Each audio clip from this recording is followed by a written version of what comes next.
Hello guys, welcome back to my channel. So guys, let's start our fan fiction The Dangerous Mafia and Not Omega Baby. तो हम अपनी story start करते हैं। हमने last scene में देखा था कि जो सान है वो ईगो जोर से बहुत ही ज़ोर से धक्का दे देता है और जहाँ से ई गिरने ही वाला था बेड से, पर जान थैंक गॉड कि उसका हैंड ई की वेस्ट पर था और उसने ग्रैब किया हुआ था अपना हैंड, तो इसी की वजह से ई बच जाता है। ई कहता है, हैंडसम काका, ये क्या कर रहे हैं आप? ई को पेन हो जाता, ई गिर जाता, आप गंदे हो। सान कहता है, सॉरी, मैंने देखा नहीं, मुझे नहीं पता था, आप गंदे हो। अभी को नींद आ रही है, ई सोना चाहता है। तो फिर जान जो कि एम्बेरेंस फील कर रहा था कि उसने क्या किया अभी, और ई जो कि बहुत ज़्यादा थोड़ा सा डरा हुआ था और बहुत ही अजीब फील कर रहा था, वो दोनों अब एक ही बेड पे सो जाते हैं। अब सुबह का सीन दिखाया जाता है। ई जो बीच रात के 4 बजे उठकर रोने लगता है। सान कहता है, क्या हुआ है तुम्हें? अब क्यों रोना स्टार्ट कर दिया है तुमने?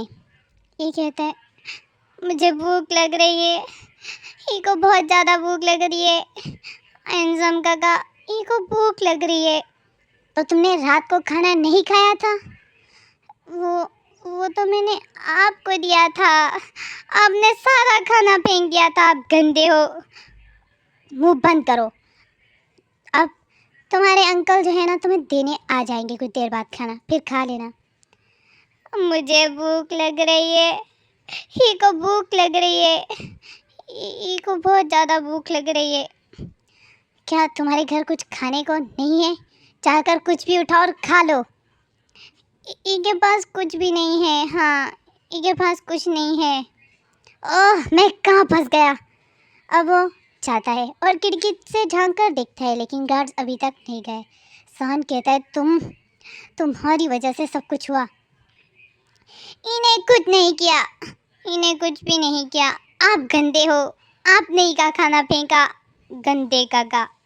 अब जान कहता है, ठीक है, वेट करो, मैं तुम्हारे लिए खाना मंगवा देता हूँ।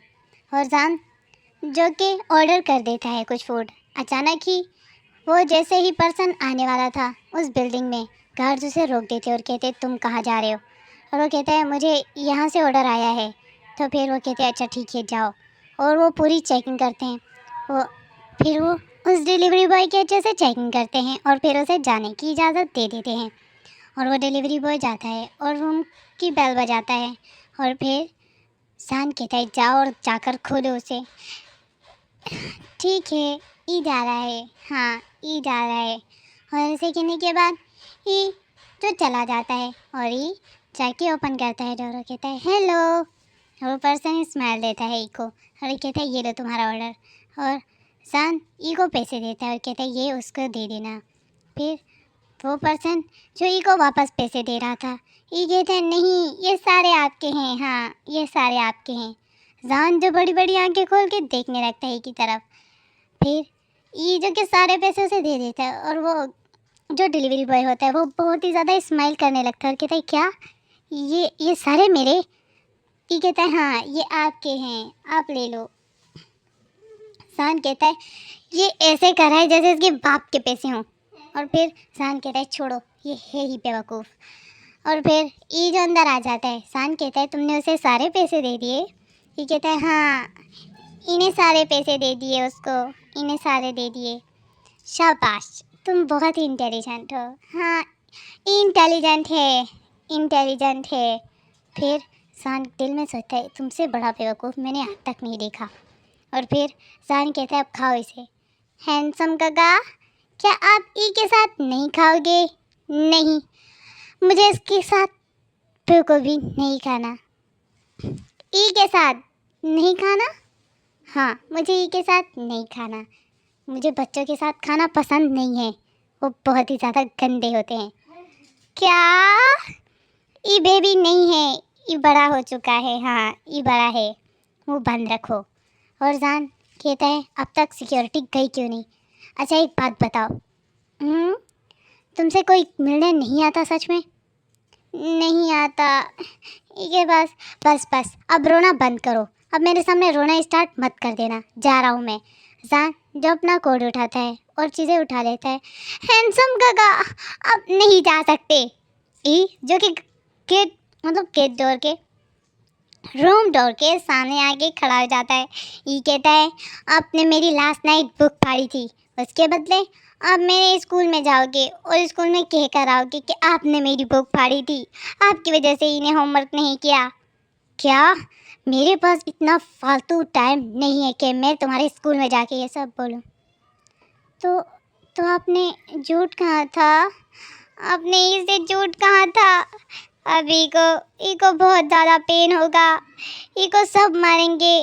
वो बुक ई की नहीं थी, वो किसी और की थी, उसने इको होमवर्क करने के लिए दी थी। मुंह बंद करो, अब झूठ बोलने स्टार्ट मत कर देना। हैंडसम काका ये झूठ नहीं बोलता, ये सच बोल रहा है। प्लीज़ आप मेरे साथ चलिए ना। ऐसे ही बाहर रूम का दरवाज़ा बजने लगता है और जान जो कि थोड़ा सा शॉक हो जाता है। अचानक ही जान का आवाज़ आती है, ई रेडी हो जाओ, तुम्हें स्कूल जाना है। ये मिस तो ये अंकल शेंग थे। ई ने कहा ओके अंकल मैं रेडी हो रहा हूँ। तो फिर ई ने कहा प्लीज़ हैंडसम काका आप मेरे साथ चले जाइए ना। फिर जान ने उसे अपने सामने से हटाया और बाहर चला गया। ई जो कि अपसेट हो जाता है। ई कहता है हैंडसम काका ने मुझे झूठ बोला था, मेरे साथ नहीं गए। और फिर ही जब रेडी हो जाता है और स्कूल चला जाता है और जैसे ही वो स्कूल जाता है तो वो देखता है उस लड़के को जिस लड़के ने लास्ट टाइम उसकी मदद की थी उस स्कूल में। तो फिर ई कहता है हेलो कैसे हो तुम। तो पर लड़का कहता है मैं ठीक हूँ, तुम क्यों हर वक्त यहाँ बैठे रहते हो एक दरख्त के नीचे, यहाँ पे तो बहुत ज़्यादा धूप है, अब मेरे साथ चलो। अभी तक क्लासेस शुरू नहीं हुई, आ जाओ यहाँ बैठो। तो फिर वो लड़का कहता है नहीं। फिर ये कहता है क्या हुआ है तुम्हें, ये तुम्हारा फ्रेंड है, तुम इसे शेयर कर सकते हो। हाँ तुम इसे शेयर कर सकते हो, ये तुम्हारी केयर करेगा बड़ा होकर। और वो लड़का जो रोने लगता है और जल्दी से ई को अपनी तरफ खींच के हक कर लेता है। और फिर ई कहता है क्या हुआ है तुम्हें, बताओ तुम क्यों रो रहे हो। और वो लड़का कहता है कुछ भी नहीं। और वो लड़का जो कि रोते हुए कहता है तुम्हारी वजह से मैं 3 दिन खाना खा पाया था। फिर वो लड़का कहता है मुझे तुमसे मिलकर बहुत ज़्यादा खुशी हुई, मुझे तुमसे बहुत ज़्यादा सुकून मिला।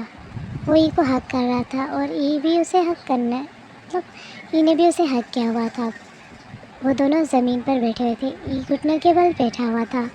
और फिर वो लड़का हक ब्रेक करते हुए ई के फोरहेड पे किस करते हुए कहता है तुम जैसे इनोसेंट लोग दुनिया में नहीं होते। और ऐसे कहने के बाद वो लड़का जो कहता है अब तुम जाओ अपनी पढ़ाई करो। ये कहता है अच्छा ठीक है मैं जा रहा हूँ, बाय बाय कल मिलेंगे। वो कहता है फिर हम कभी नहीं मिल पाएंगे। ये कहता है झूठ बोल रहे हो तुम। और ये हंसते हुए चला जाता है और वो लड़का वो बहुत ज़्यादा अपसेट होता है। वो लड़का फिर से फेल आ गया था और उसके मॉम डैड उसे मेंटली तौर पर बहुत ज़्यादा टॉर्चर कर देते थे क्योंकि वो फेल आता था। गाइस मैंने ऐसी सिचुएशन बहुत ज़्यादा देखी है गाइस, जिसमें मेंटली तौर पर टॉर्चर कराया जाता है पढ़ाई की वजह से। और यानी कि हम लोग भी इस सिचुएशन से क्यों नहीं गुजरे। घर में पढ़ाई करना और जब घर एक छोटा सा होना और एक गरीब के लिए पढ़ाई करना तो बहुत ज़्यादा मुश्किल ही होता है। हमसे बेहतर ये कौन जानेगा। ठीक है तो let's start our story. Sorry मैंने आपको डिस्टर्ब कर दिया होगा। तो ई जो कि चला जाता है और उसमें से एक लड़का ई के पास आता है और ई के पास बैठ जाता है। वो ई की कमर पे हाथ फिराते हुए कहता है बेबी कहाँ गए थे तुम।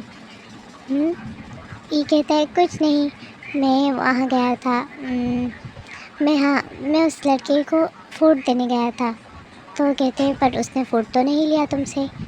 हाँ उन्होंने नहीं लिया, उसने नहीं लिया, इन्हें दिया बट उसने नहीं लिया।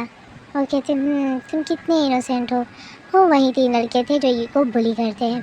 अब फिर ई देखता है कि वहाँ पर वो उसकी टीचर कुछ पढ़ा रही थी, एक सब्जेक्ट, उसमें हस्बैंड और वाइफ के बारे में था। तो फिर ई जो खड़ा हो जाता है और कहता है, टीचर ये हस्बैंड और वाइफ क्या होता है? तो टीचर हंसते हुए ई को जवाब देती है, हस्बैंड और वाइफ, वो कंफ्यूज हो जाती है। ई के सवाल का उसके पास कोई जवाब नहीं था। तो फिर ई कहते हैं, बताइए ना टीचर, क्या होता है ये हस्बैंड एंड वाइफ? ई जानना चाहता है, हाँ ई जानना चाहता है, ई को पता नहीं है। तो फिर वो लड़का कहता है, तुम्हें तो कुछ भी नहीं पता। और फिर टीचर जो चुपचाप ई की तरफ देखती है और स्माइल देती है। टीचर कहती है, एक ऐसा पर्सन जिसे हम जानते भी ना हो और वो हमारा कुछ भी ना लगता हो, उसके साथ कंफर्टेबल फील करना और उससे हमारी शादी हो जाना, वो हमारा हस्बैंड होता है। और फिर वो हमें प्रोटेक्ट करता है और हमारी केयर करता है। फिर ये कहता है, अच्छा टीचर, तो फिर ई का भी तो हस्बैंड होगा ना, ई का भी हस्बैंड होगा ना? तो टीचर हंसते हुए कहती है, हाँ फ्यूचर में। नहीं, बट ई को चाहिए, ई को भी चाहिए, हाँ ई को भी हस्बैंड चाहिए जो मुझे प्रोटेक्ट करेगा। तो वो हाँ मेरे पास है। तो वो सब हंसने लगते हैं ई के ऊपर और कहते हैं, कौन है? मेरा हैंडसम काका, वो मेरा हस्बैंड है। ई की टीचर कहती है, बेशरम, ऐसा नहीं कहते।